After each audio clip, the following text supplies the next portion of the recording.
We're here in Milton at the conclusion of Cycling Canada's 2014 annual general meeting, talking with Greg Mathieu, the CEO of Cycling Canada. Greg, can you give us, from your perspective, an overview of the past year for Cycling Canada? Yeah, certainly, Rob.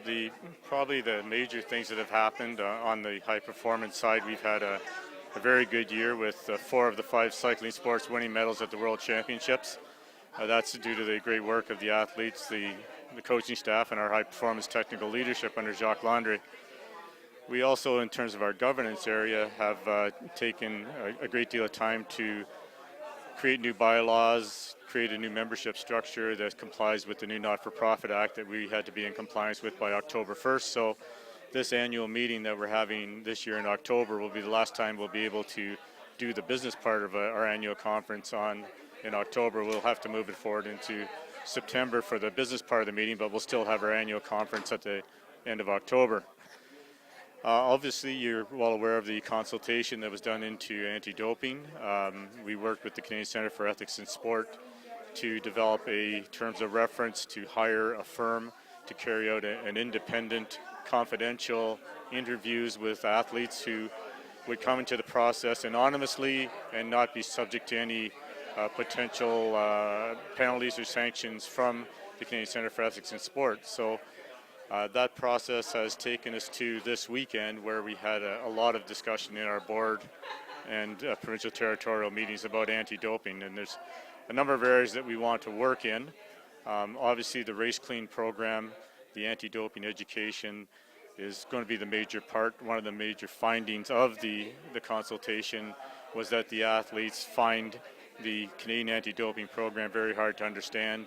They'd like it explained to them in more popular or layman terms, and they'd like to see us carry that role forward.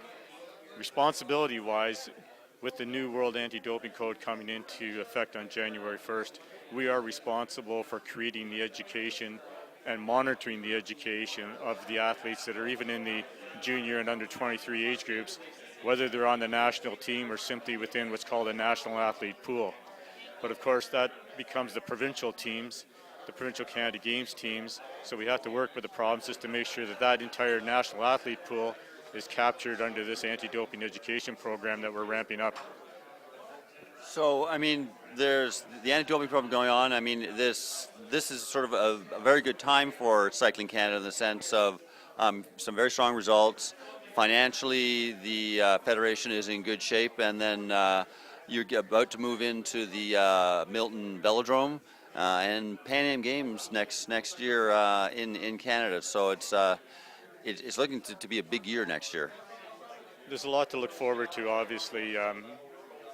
Anti-doping, of course, is a responsibility that we take very, very seriously, and unfortunately there's still people in the sport that believe that they can get by, and the simple message is that performance-enhancing drugs and practices in our sport are not going to be tolerated. We're going to do everything we can to deter it, and of course we're going to do everything we can to educate the youth against it. We want to inoculate them so that they won't think that cheating is the way to go. Looking forward, though, and we are a sport organization and we're trying to develop athletes, the Milton Velodrome gives us an opportunity to become facility-based for probably the first time in 3 or 4 decades. So that's really exciting because not only does it drive the track program, but it drives all of the cycling sport interest. You said during the Pan American Games we're going to see a lot of things happen. We're going to see paracycling in the Velodrome, obviously track cycling, and even the individual time trial is going to be held up here in Milton. So taking that, and then also the training opportunities that are here for mountain bike, BMX, and road riders, there's just great opportunities in front of us. The legacy facilities from the games, the Velodrome and the BMX track, the upgrade of hardwood, and then the opportunity to expose our sport in Canada's largest city is going to be phenomenal.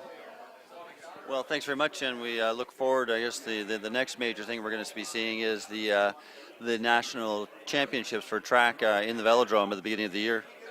Yeah, that's going to be an exciting time for us to see both our best Canadian riders and then bring some of the best riders in the world in for the Milton International Challenge, just in advance of the 3rd World Cup of the year. So that World Cup is in Cali, and we believe we'll catch a few of the Euros coming to the Americas, and they'll use the Milton International Challenge as an opportunity to gear up for the third World Cup as well. Well, thanks very much. You're welcome.